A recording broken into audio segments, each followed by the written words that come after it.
Dans cette petite vidéo, nous aborderons la question des fusions de listes entre les deux tours d'une élection. La fusion de listes lors d'une élection à deux tours désigne le regroupement de plusieurs listes entre les deux tours dans le but de présenter une candidature commune au second. Ce rapprochement repose généralement sur des accords programmatiques et des négociations sur la répartition des places sur la liste. Il permet d'éviter la dispersion des voix, d'élargir la base électorale et d'augmenter les chances de victoire face aux listes concurrentes. Petit rappel, pour être qualifié au second tour, une liste doit obtenir au moins 10% des suffrages exprimés. Selon la configuration, elle peut choisir de se maintenir sans modification, auquel cas aucun de ses candidats ne pourra rejoindre une autre liste. La liste peut aussi négocier une fusion avec d'autres listes partageant des idées similaires. Cela aboutit généralement à une nouvelle répartition des places avec l'accueil de candidats provenant des listes concernées. Cependant, les fusions ne sont pas possibles avec n'importe quelle liste.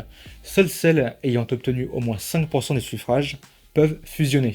Au terme du processus de fusion, l'ordre des candidats peut être modifié si la liste change de composition. Les démarches de fusion ou de maintien sont effectuées par le responsable de la liste, qui est soit le candidat tête de liste, soit une personne mandatée. Pour officialiser une fusion, il faut déposer une nouvelle candidature avec les documents nécessaires, dont le formulaire de candidature, la liste des candidats au conseil municipal et communautaire, les déclarations individuelles des nouveaux candidats pour les listes modifiées. D'autres pièces peuvent être exigées selon la réglementation en vigueur. Pour mieux comprendre, voyons ce qui s'est passé lors des élections municipales de Rennes en 2020. On ne retiendra ici que les 4 listes qualifiées pour le second tour. Pour commencer, la liste de l'Union de la gauche pour Rennes, menée par la socialiste Nathalie Appéré, qui obtient 32,8%. La seconde liste, Choisir l'écologie pour Rennes, menée par Mathieu Teurier, qui cumule 25,4%. La liste Révéler Rennes, qui arrive en troisième, menée par la macroniste Carole Gandon, qui cumule 14,3% des suffrages.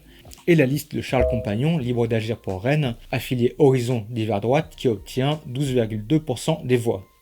Aucune liste n'ayant obtenu la majorité absolue dès le premier tour, un second tour a été organisé, avec une quadrangulaire qui semblait se profiler. Mais comme on l'a vu, l'entre-deux tours est un moment stratégique durant lequel les listes négocient des rapprochements pour obtenir des reports de voix et s'assurer la victoire.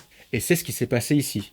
Les listes menées par la socialiste Nathalie Appéré et celles des écologistes ont trouvé un accord programmatique et ont fusionné leurs listes.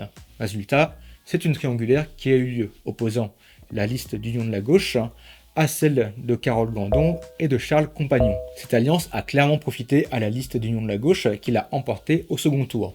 En échange, les écologistes ont intégré la majorité municipale avec la possibilité de mettre en œuvre une partie de leur programme.